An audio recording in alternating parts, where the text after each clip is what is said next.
Pemilu 1955 adalah pemilihan umum pertama kali yang dilakukan di Indonesia pada tahun 1955. Pemilu saat itu juga sering disebut sebagai pemilu paling demokratis di Indonesia. Pemilu ini bertujuan untuk memilih wakil-wakil rakyat yang akan duduk dalam parlemen dan dewan konstituante. Pemilihan umum diikuti oleh partai-partai politik dan kelompok perorangan. Pemilu dirancang sejak Kabinet Ali Sastro Amit Djodjo pada 31 Juli sampai 12 Agustus 1955 dengan membentuk panitia pemilu pusat dan daerah pada 31 Mei 1954. Pelaksanaan pemilu pertama dibagi dalam 16 daerah pemilihan yang meliputi 208 kabupaten, 2.139 kecamatan, dan 43.429 desa. Kemudian pemilu 1955 dilaksanakan dalam 2 tahun. Presiden Soekarno dalam pidatonya di Istana Negara dan Parlemen pada tanggal 17 Agustus 1955 menegaskan bahwa pemilihan umum jangan diundurkan barang sehari pun. Karena pada pemilihan umum itulah rakyat akan menentukan hidup kepartaian kita yang tidak sewajarnya lagi.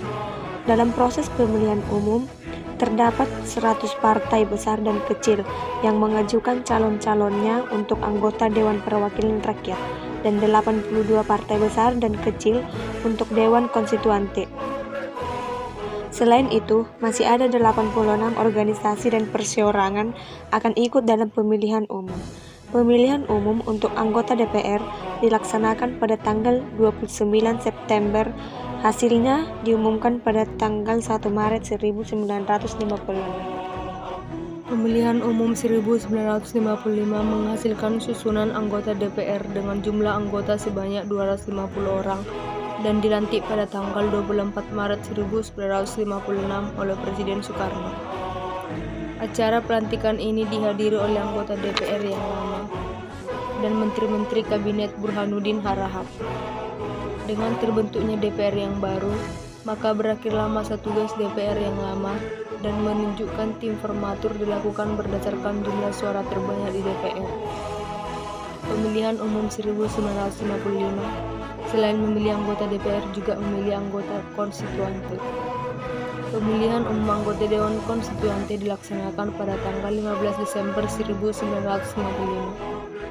Dewan Konstituante bertugas untuk membuat undang-undang dasar yang tetap untuk menggantikan Undang-Undang Dasar sementara 1950. Keanggotaan Dewan Konstituante terdiri atas anggota hasil pemilihan umum dan yang diangkat oleh pemerintah. Pemerintah mengangkat anggota konstituante jika ada golongan penduduk minoritas yang turut dalam pemilihan umum tidak memperoleh jumlah kursi sejumlah yang ditetapkan dalam Undang-Undang Dasar Sementara 1950. Kelompok minoritas yang ditetapkan jumlah kursi minimal adalah golongan Cina dengan 18 kursi, golongan Eropa dengan 12 kursi, dan golongan Arab 6 kursi. Dalam sidang-sidang Dewan Konstituante yang berlangsung sejak tahun 1956 hingga dekret Presiden 5 Juli 1959 tidak menghasilkan apa yang diamankan oleh Undang-Undang Dasar Sementara 1950. Upaya untuk menyelesaikan perbedaan pendapat terkait dengan masalah dasar negara, kelompok Islam mengusulkan kepada pendukung Pancasila tentang kemungkinan dimasukkannya nilai-nilai Islam ke dalam Pancasila, yaitu dimasukkannya Piagam Jakarta tanggal 22 Juni tahun 1945 sebagai pembukaan Undang-Undang Dasar yang baru. Namun usulan ini ditolak oleh pendukung Pancasila. Semua upaya untuk mencapai kesepakatan ini di antara dua kelompok menjadi kandas dan hubungan kedua kelompok ini semakin tegang.